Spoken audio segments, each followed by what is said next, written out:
So দেখতে দেখতে finally আমার বার্থডে দিনটা চলে আসলো, আর সকাল সকালই চলে এসেছিলো আমার পছন্দের দহিবড়া।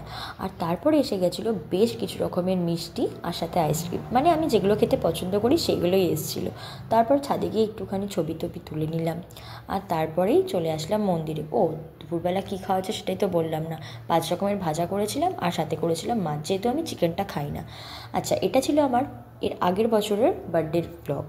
তো সেইখানে দেখো, মানে জন্মাষ্টমীর দিনকে আমার বার্থডেটা পড়েছিল, তাই চলে গেছিলাম সোজা মন্দিরে, যেখানে সেদিনকে খুব ভিড় ছিল, খুব পুজো হচ্ছিল। তো সেখানে আমরা পুজো দিয়ে নিয়েছিলাম, কিছুক্ষণ মন্দিরে প্রদীপও জ্বালিয়েছি।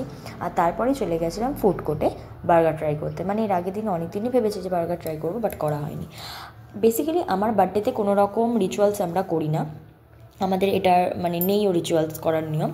সো কেক কাটিং, নতুন ড্রেস পরা কিংবা পায়েস খাওয়া, এগুলো কোনো কিছুই করা হয় না। তাই শেষ করলাম চকলেট খেয়ে। দেখা হচ্ছে পরে ভিডিওতে।